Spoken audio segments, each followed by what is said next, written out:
ele era professor, então ela tinha alguns contatos com escola, até que ela conseguiu matricular o filho dela nessa escola, e a partir daí, esse menino, que já era muito bem dotado, o Dmitri, ele começou então a aflorar nos seus estudos. Ele aflorou, aí ele entrou para a universidade, e com menos de 20 anos ele já escrevia artigos em revistas científicas. Bom, aí ele foi para, depois que ele estudou, ele fez a faculdade, ele foi para a Europa, ele foi para Paris, onde ele estudou com Regnault. Só para ter uma ideia, as pessoas que influenciaram o Mendeleev, né? Esse cientista, Henri Regnault, estabeleceu o zero absoluto, para vocês terem uma ideia, né? Então, ele estudou com essas pessoas. Sabe aquele zero absoluto? Menos 273 graus, né? Para a gente transformar Kelvin em Celsius, né? Que a gente soma o 273, quando a gente está no Kelvin para Celsius, né? Então, ele estudou com essas pessoas.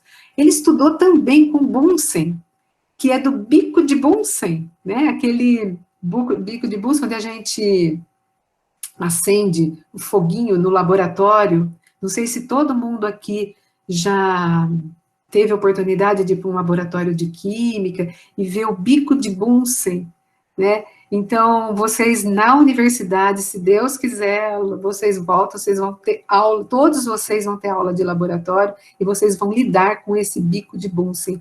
Então, Bunsen, ele foi um cientista, inclusive, que descobriu a espectrofotometria, porque o Bunsen estudava os elementos, quando se coloca no fogo, ele emite luz. Foi Bunsen que descobriu essa propriedade dos elementos. E o Mendeleev, quando foi para a Europa, estudou com essas pessoas. Então, nós estamos falando de uma pessoa que saiu da Rússia, naquelas condições, né, que nós estamos falando aqui, defasada da Europa, por isso que eu falei lá inicialmente do calendário gregoriano, quer dizer, ela estava, no calendário a Rússia estava atrasada, né, e todas as condições sociais e econômicas em relação à Europa. Mas esse Dmitri Mendeleev sai da Europa, conseguiu estudar, fez uma faculdade, sai da Rússia e vai estudar na Europa, com grandes cientistas. Tá? E aí, então, o que acontece na Europa? Além dele ter contato com esses cientistas, né, que ficaram eternizados na história da ciência, era o lugar onde estavam ocorrendo as descobertas dos novos elementos. Então, aí, ele aflorou mesmo os conhecimentos dele, né? Aí, o que acontece? Ele volta para a Rússia e escreveu um livro chamado Princípios da Química, que é o melhor manual da época de química da Rússia. Foi ele que escreveu. Gente, ele não tinha muito mais, ele tinha perto de 30 anos quando ele escreve esse livro. Então, muito novo, ele já começou a fazer trabalhos muito importantes. Então, o que eu quero dizer, o Mendeleev, que é o que vai propor a tabela periódica, ele tinha muita formação. Então, a formação dele em relação à química era muito consolidada, ele tinha muitos fundamentos. Né? Então, mas ele tinha aquilo tudo, ele sabia desses elementos, ele sabia, mas ele falava, esses elementos, eles têm propriedades que eu poderia agrupá-los, né? Mas ele queria mostrar esse agrupamento. E ele trabalhou fervorosamente em cima de ideias, mas como que eu agrupo? Numa tabela, num mapa, num gráfico, o que eu faço? Mas o Mendeleev, ele tinha uma característica muito interessante. Ele gostava de jogar baralho, organizadas por naipes e valores. E o Mendeleev começou a observar esse padrão desse jogo, né? E começou a relacionar com isso. O que ele fez? Ele fez um baralho, digamos assim, dos 63 elementos conhecidos. Então, nós já estamos falando, olha, eu tinha falado de menos elementos, né? Mas esses elementos foram sendo conhecidos rapidamente ao longo do tempo, e ele já conhecia esses 63 elementos, né? Então, o que ele fez? Ele fez pequenas cartas, né, cartões, e nesses cartões ele colocava o nome do elemento, a massa do elemento, algumas propriedades, como densidade, ponto de fusão, ou seja, o que tivesse ali próximo dele, o que ele soubesse daquele elemento, ele punha naquele cartãozinho. Foi assim, então, né, que ele começou a organizar. Como ele tinha a massa desses elementos, né, ele já sabia, tinha já algum conhecimento sobre isso, o que aconteceu? Ele organizou as cartas da menor para a maior massa. E aí, conforme ele ia organizando, surgiu um padrão. Né? Então, gente, quando ele propôs isso, foi em 1869. Né? Então, enquanto na Europa já estava a Revolução Industrial acontecendo, para vocês verem, olha, nós estamos falando de Revolução Industrial, olha para os engenheiros aqui do nosso curso, né? Para os físicos aqui do nosso curso. Nós estamos vendo aqui que as coisas nascem muito juntas. A ciência, ela está muito próxima do nosso desenvolvimento, então a ciência, ela vem de acordo com todo um sistema econômico também, então a ciência, ela caminha junto com o desenvolvimento econômico, social, nada é isolado, né, por isso que eu acho que quando a gente entende a contextualização das coisas, as coisas vão fazendo mais sentido para a gente. Então, olha só, cartas de menor para maior massa, e aí surgiu um padrão, tá? Então, ele tinha aí 35 anos, a gente estava falando de todo esse processo da Revolução Industrial, que as coisas caminham juntas, tá bom? De menor massa para maior massa. Essa foi a primeira organização dele. Porém, eu vou falar uma coisa para vocês. Hoje, a tabela periódica de hoje, assim que ele propôs isso, veio um outro cientista, né, e percebeu algumas coisas que nós vamos falar daqui a pouquinho, né, que ela, na verdade, a tabela hoje está organizada por ordem crescente de número atômico. Embora a proposta dele foi por massa atômica, mas está por número atômico. Na grande maioria, quem tem maior massa tem maior número atômico. Mas isso... tudo bem, Angélica. Tudo certo, não tem problema não.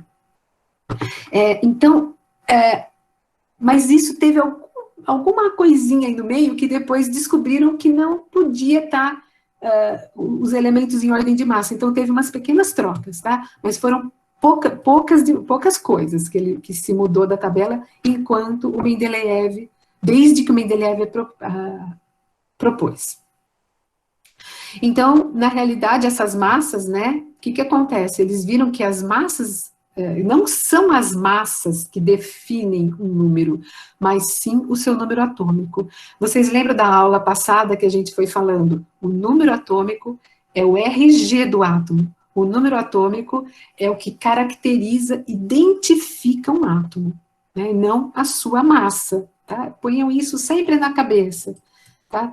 Então, ele entendeu, mas mesmo assim, colocando nessa ordem crescente de massa, ele entendeu que havia uma periodicidade das propriedades dos elementos. Então, essa periodicidade, quer dizer, existe uma repetição dessas propriedades, existe uma organização, é daí que vem o nome de tabela periódica, da periodicidade. E aí, então, vou pôr aqui para vocês, né, só como um exemplo aqui para vocês, para lembrar, então, como que nós temos como é que elas estão organizadas, né? As colunas verticais a gente chama de família, né? E que são, então, 18 famílias, 18 fileiras verticais. Então, o que acontece com uma mesma família? A mesma família ou coluna tem propriedades químicas semelhantes. O que esses elementos possuem? Eles têm os mesmos elétrons, o mesmo número de elétrons na última camada. Isso é o que caracteriza uma família. Então, o elétron Nós ainda não falamos detalhes disso, gente. Nós vamos falar dessas coisas das camadas, com mais detalhe, do átomo de Bohr. Nós vamos falar isso mais para frente. Mas, por enquanto, a gente pode falar isso, porque quando a tabela periódica foi proposta, né, 1869, como vocês viram, o elétron, por exemplo, não tinha sido descoberto ainda, né? Nós falamos do Thomson. O Thomson descobriu ele mais tarde. Então, gente, olha só, esses elementos já estavam organizados com essa periodicidade pelo Mendeleev, ele fez isso, mas ainda não se conheciam os elétrons. Mas hoje, já estou adiantando aqui um pouquinho, né? O que acontece? Essas famílias, elementos da mesma família, têm um número de elétrons ao seu redor, né, na última camada que está ao redor do núcleo, tá bom? Então, é isso que caracteriza uma família. E nós chamamos também esse número de elétrons da última família, nós chamamos, então, de camada de valência. São o número de elétrons que estão na última camada do átomo. E é isso que vai garantir suas propriedades semelhantes, né? É isso que garante que pertençam à mesma família. Bom, as 7 linhas que nós vemos aqui horizontais, elas são os elementos que têm o mesmo número de camadas, né? Então, elementos que têm uma camada ao redor do núcleo, 2 camadas ao redor do núcleo, 3, ela vai pertencendo a períodos diferentes. Olha que coisa mais interessante. Não precisava ter esse conhecimento para organizar os elementos. Então, tudo isso se sabia, as propriedades e a organização sabia antes, depois que observaram todas essas propriedades dos elétrons, como que o átomo, como é que são esses átomos da mesma família, né? Então, a história não é linear, né? A gente não tem um conhecimento linear das coisas.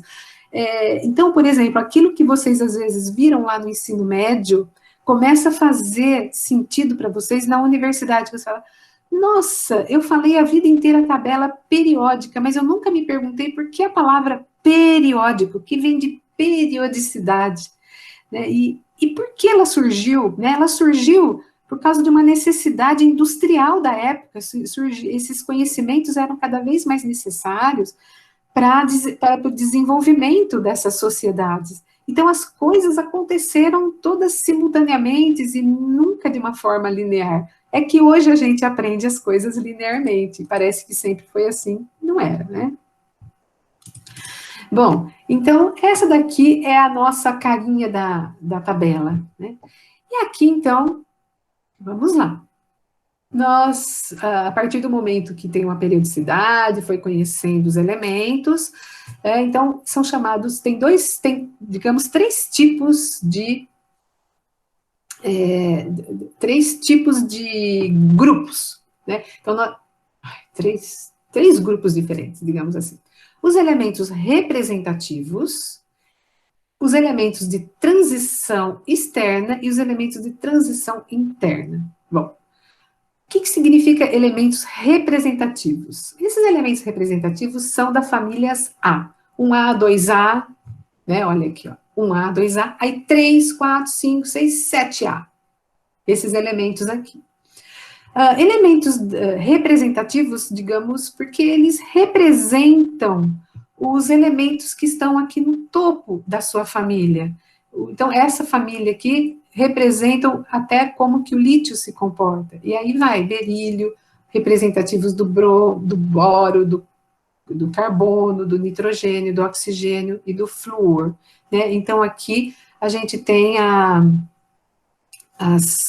esses elementos representativos que estão, então, nessas famílias. Né? O que acontece? Agora eu vou pegar um conhecimento de vocês lá do ensino médio. Esses elementos representativos, eles têm os orbitais S e P preenchidos. Estou falando, a gente não viu aqui nesse curso ainda, né? Mas essa é a característica deles. Elementos S, os orbitais S e P preenchidos.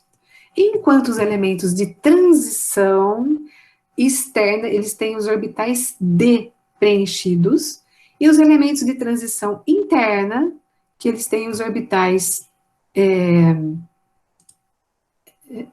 F preenchidos. Bom, vocês estão vendo aqui, gente, série dos lantanídeos. Olha só, a gente sempre viu essa tabela com essas duas tirinhas aqui embaixo. Mas o que será que representa isso? Todos esses elementos aqui, que é da série dos lantanídeos, eles deveriam estar todos juntinhos aqui, nesse quadradinho em branco. Mas como não cabe tudo aqui, somente expandiu aqui nessa série aqui embaixo. E essa série dos actinídeos, também é porque eles estão aqui nesse quadradinho, no 7º aqui, né? Então, você tem aqui o frâncio, o rádio, e todos esses outros estariam todos juntinhos nesse quadradinho. E aqui expandiu. Bom, por que a palavra lantanídeo? Né? Lantanídeo, também conhecidos como terras raras. Por quê? Vem do grego, lantanos, que quer dizer escondido. Então, eram terras raras, você não encontra com facilidade na natureza. Então, são elementos aqui de número atômico de 57 até 70. Né? E depois os actinídeos. Né? Actinídeos, eles significam, vem de actinos, do grego actinos, que significa raio. Todos eles são radioativos, eles emitem tem emissão de luz, né? Então, eles são chamados de actinídeos, que vem da palavra raio, do grego. Tá? Então, essa daqui é a nossa historinha, por que eles têm esses nomes, por que eles estão organizados dessa forma, né? Da onde veio a ideia de organizá-los dessa forma e o porquê dessa organização. Né? Para uma pessoa que trabalha com a química, isso aqui é a base de tudo, né? Bom, então, vamos lá um pouquinho, além de ser organizados naquelas famílias, naqueles períodos, eles também são organizados com essas denominações, metais, ametais, semimetais e gases nobres. Pelas cores aqui está dando para você ver. Então, a grande maioria dos elementos químicos que existem na natureza está em rosa, né, esse número mais chamativo aqui, porque eles são metais. Uma menor parte são chamados de ametais, né? Ametais quer dizer, não são metais, não conduzem corrente elétrica, por exemplo, né? Não conduzem calor como os metais, etc. E depois nós temos os semimetais. Só uma dica para vocês, gente, antes, vocês podem até encontrar livros falando de metalóides. Não, mas não é mais metalóides que se fala, mas sim semimetais, porque a Comissão de Nomenclatura da União Internacional de Química Pura e Aplicada, né, que determina essas palavras. Vocês vão ouvir muito ao longo do curso de vocês falar da IUPAC. A IUPAC é uma comissão mundial que se organiza com uma periodicidade, né, não sei, pelo menos uma vez por ano, e os químicos físicos se reúnem para discutir o andamento da química. Então, quando quer saber se mudou alguma coisa na química, se mudou alguma nomenclatura, alguma denominação, é a IUPAC que fala, que dá essas regras, essas normas, tá? E do inglês, né, IUPAC, International Union of Pure and Applied Chemistry, ou seja, é uma comissão internacional, tá? Temos cientistas brasileiros que participam também dessa IUPAC, né? É só a gente entrar lá na IUPAC, ver as suas comissões, como é que funcionam, quando vai ser a próxima reunião, quando foi a última, o que foi decidido. Obviamente, hoje estão fazendo reuniões virtuais. Bom, então, o que acontece? Por que eles são classificados assim? Porque esses elementos possuem propriedades semelhantes, né? Então, eles têm propriedades Então, por exemplo, os semimetais que eu estava falando, não é mais metalóides, né? Quem que são os semimetais aqui, ó? O boro, o silício, o germânio, né? O antimônio, o telúrio, o polônio, arsênio, desculpa. Então, essa escadinha verde aqui, que é semimetais? Eles têm propriedades intermediárias entre metais e não metais. Por exemplo, eles têm brilho metálico, como dos metais. Mas, por outro lado, eles se fragmentam, assim como os não metais.